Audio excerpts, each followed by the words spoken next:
Hey everyone, it's Ben Hardy here, and we're going to be talking about the Shelby GT500 situation. First off, this is not going to be a story about how I got denied by a credit union or a bank because my credit wasn't good enough on a loan. I actually don't take out car loans anymore because it doesn't make sense for me to do that from a business perspective. This is a lot more nuanced than that, and I'm going to have to do a lot of explaining, and I'm going to do my best possible job at explaining because it's some pretty complex tax stuff and everything, and so yeah, not exactly the most exciting video, but let's dive into it, and at the end of the video, hopefully we will come to a consensus as to whether or not I should buy a GT500 or if I should buy one of the other cars on the lists that we just had in the recent polls, which if you haven't voted in those polls, go vote in them. And then as always, if you want to save time and money the next time you purchase a car, link to my car buying guide in the description down below. Let's get right into it.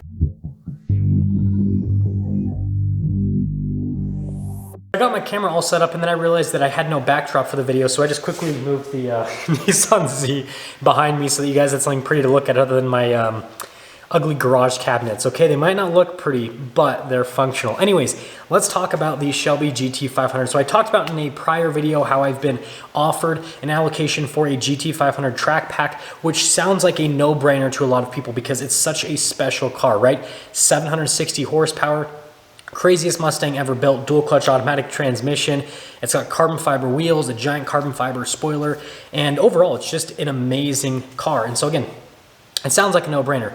But here's the deal. It's not exactly a perfect deal on the car in the sense of me getting like an amazing deal on it. I would have to pay a slight premium, which would put me at about market value on the car. If you guys don't know, GT500s used are selling for over MSRP, especially if they have a track pack. And the deal that I was offered was $20,000 over sticker for a brand new GT500 with the track pack, which after taxes would put me at about $130,000 on the car, which means that I could basically drive the car for free for probably a few months and then sell it and maybe make a little bit of money or just break even on it, hence why I said drive the car for free.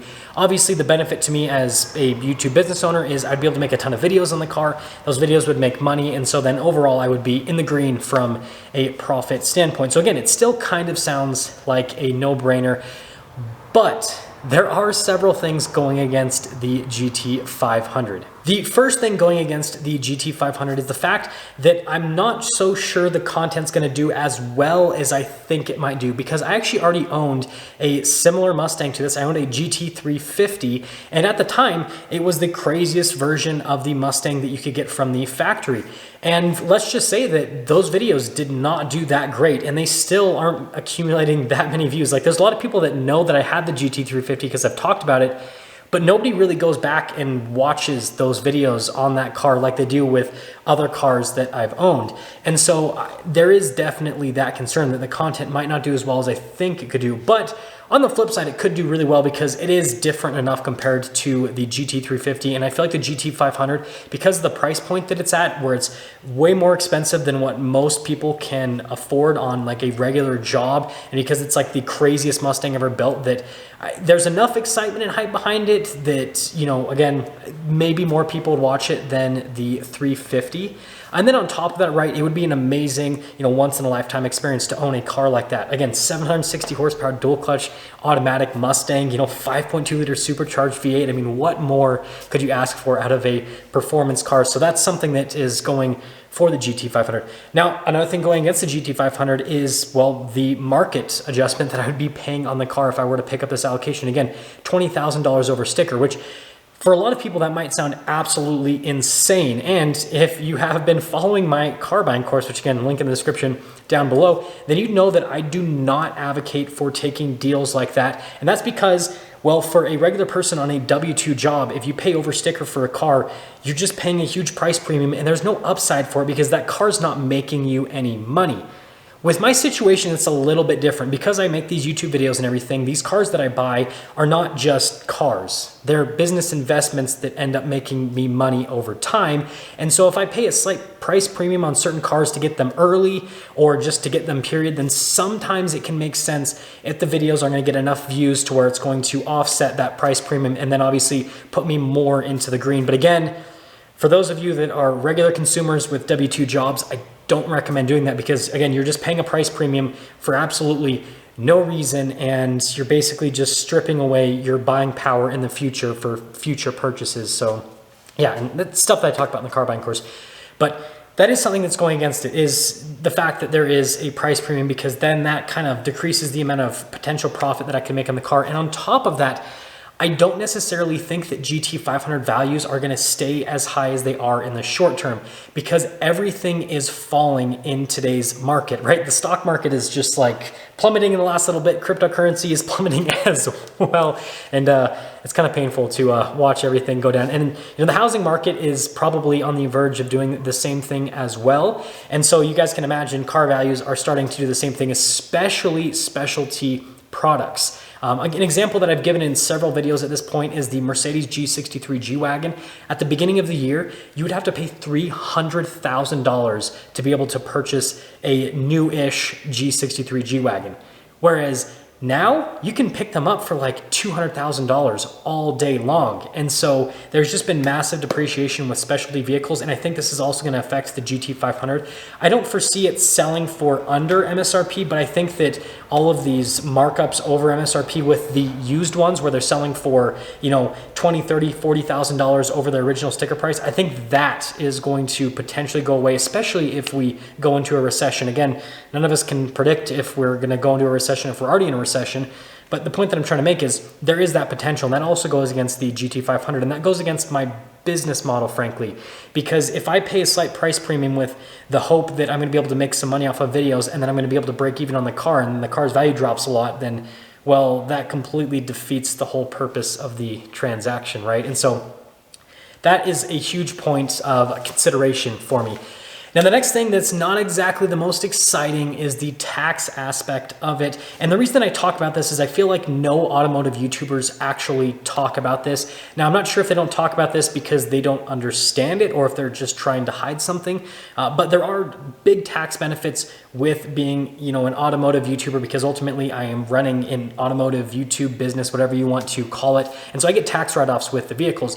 And that's why I have pretty much only purchased trucks and SUVs. This camera's sitting on the Ram TRX right now, because the tax benefits are just astounding. If you guys don't know, as a business owner, if you purchase a vehicle for business use and it has a gross vehicle weight rating of over 6,000 pounds, you can write off the entire vehicle. So if you buy a $100,000 vehicle with a gross vehicle weight rating of over 6,000 pounds, then you get to deduct $100,000 from your income, which, if your tax rate is, let's say 20%, that means you're going to pay $20,000 less in taxes. Well, let's say that you're in a higher income bracket and your tax rate after state and federal and everything is like 45%, then you're saving yourself $40,000 to $45,000 in taxes. And so there are some big benefits to purchasing cars.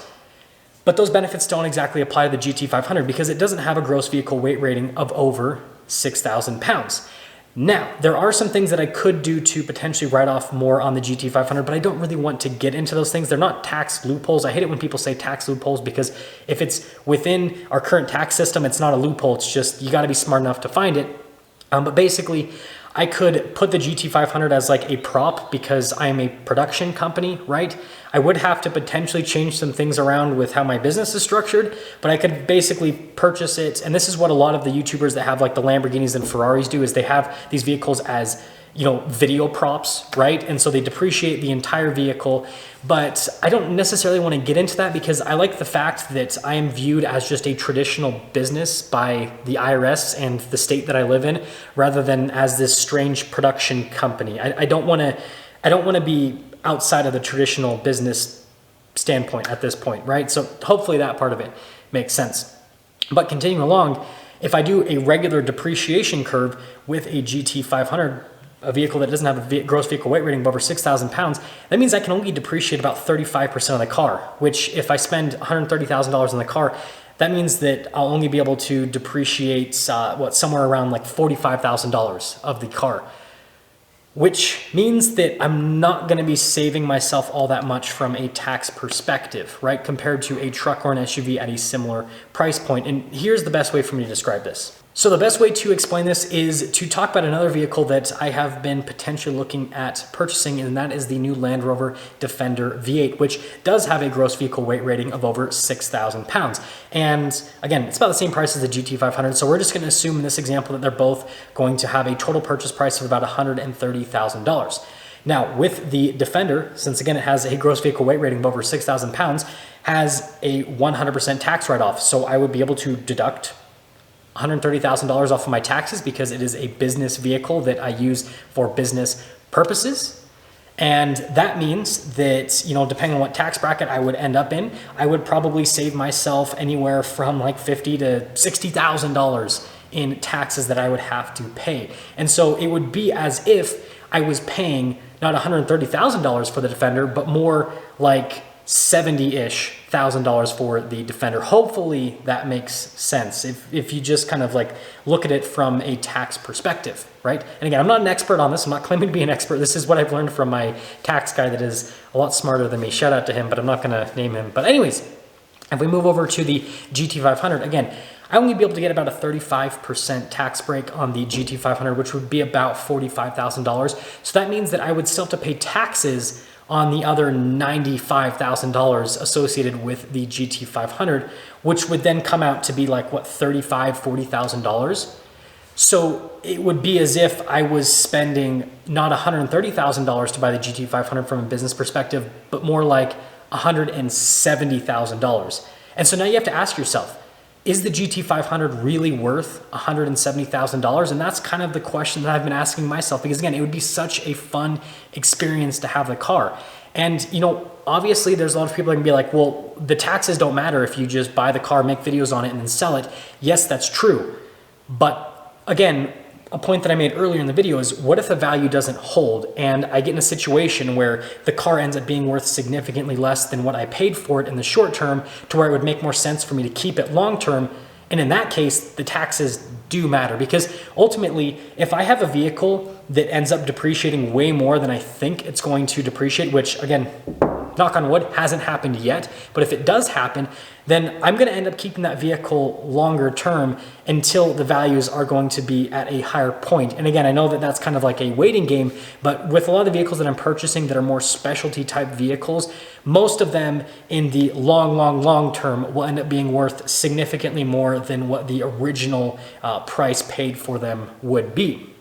And so again, it's kind of like a catch-22 type situation, but that's what I've been dealing with. And so that's why I am saying that I quote unquote can't afford the GT500, because again, from a business perspective, with all of the trucks and SUVs that I've been looking at, they give me really big write-offs, and it's as if I'm paying significantly less for the vehicle than what they're worth. Whereas with the GT500, I'm not only having to pay a market premium if I purchase this car, but I'm also not going to get as big of a tax write-off. So it's as if I'm spending way more money than any of the other cars that I'm looking at, except for the Mercedes G-Wagon. Well, actually, I changed my mind on the G-Wagon. I was originally wanting to get like a loaded up one, but then I kind of like thought about things and I'm like, you know what, I don't need all those fancy options. And so then I'm like, you know what, I would get a base model G-Wagon, which would still be significantly less money than the GT500 with all of the tax things taken into account. Well, actually, yeah, a very large amount less than the GT500 with all the tax benefits taken into account.